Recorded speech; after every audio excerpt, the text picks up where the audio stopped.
feeling energized, and I'm feeling my brain has been stretched in the ways that we hoped the Creative Brain Week would stretch all of our brains. And the main reasons for that is the performances we've had. Performances by great artists, performances by people with dementia, the Forget-Me-Nots Choir, the amazing performances by some of our Atlantic Fellows from South Africa, for instance. And this just confirming what I know theoretically, but in practice, which is when you get diverse people from diverse disciplines, but diverse cultures and diverse approach, when you get them together, what a melting pot it is for the human mind and the human brain. And we want to really spread this message globally about the incredible impact of the creative processes in all dimensions of life, in health, well-being, in equity, technology and economic development. It's going to be huge next year, even better than this year, I believe. Absolutely. So I was in the Displacement session because I'm a psychotherapist working with unaccompanied minors coming into the country, and there were other speakers there working in different places who were talking about creative approaches to their work.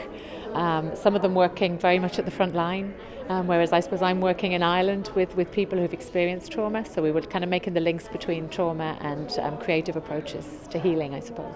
And I mean, what happens with trauma is that, it shuts down those parts of the brain that are responsible for language, memory. So really the way to work with people who've experienced that trauma in displacement is through creative approaches, approaches that don't involve talking. So there were some amazing community approaches that were highlighted there, which were just incredible. Community groups through music, through art, through movement, all kinds of things. Really, really fascinating stuff. I think it's so important to have these conversations, because I think the brain tends to be looked at, as though, that's science, that's not our stuff. And I'm based in the arts kind of world, and I'm a psychologist as well. So I think it's so important to integrate the two, to look at that kind of intersection between the two, to look at how the brain responds to creativity. So I think certainly displacement was really, it kind of brings all that together, because we can see work that's been done, we can see things that are working.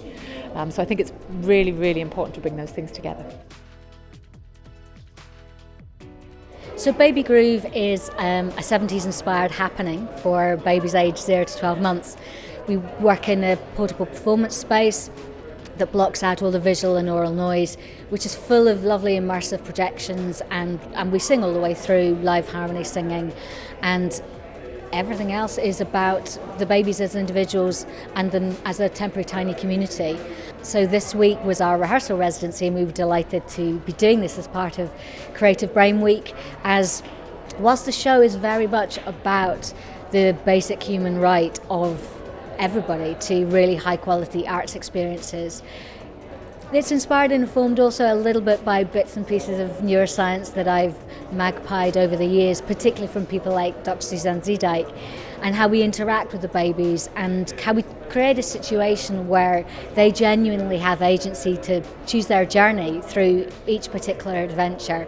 So it seemed like a really great marriage, and we've been delighted to be part of it.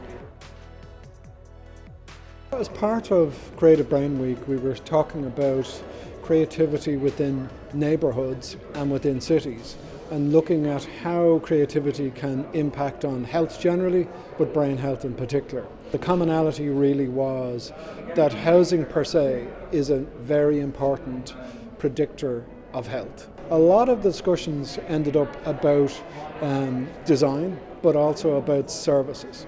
So thinking about the childcare services, the schools, the retail, the environment, the parks, the play areas and so on, and how you could actually encourage the interconnection between people.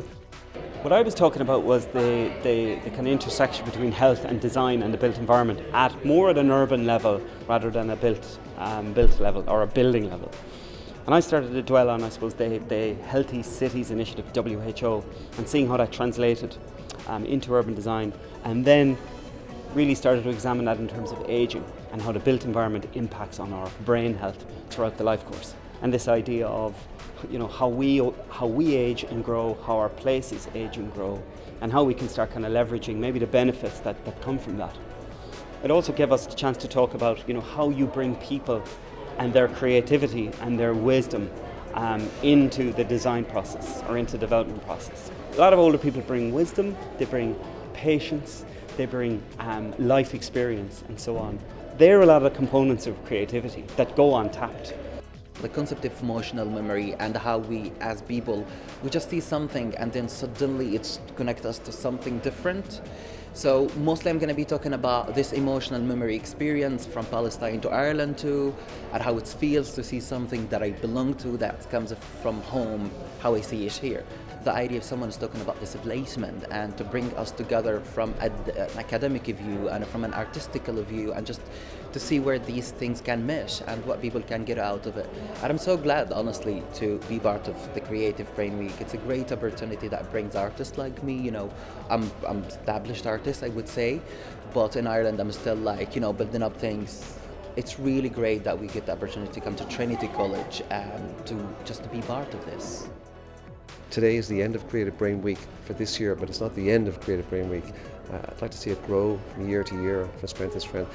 And just talking to people around in the room, people have really enjoyed the variety, the interdisciplinarity, and how creativity can touch so many people in so many different ways. It's been a challenge making an event, an inaugural, a new event during the middle of a global pandemic, during the middle of the outbreak of conflicts in Europe and in the middle of people's lives. What I've learned over this week is about how we need to keep a clear sense of where we're trying to get to, while at the same time being responsive and adapting. So the brilliant crew here, huge thanks to them. And I'm really looking forward to the seeds that have been planted over this week, what it's going to grow over the next couple of years.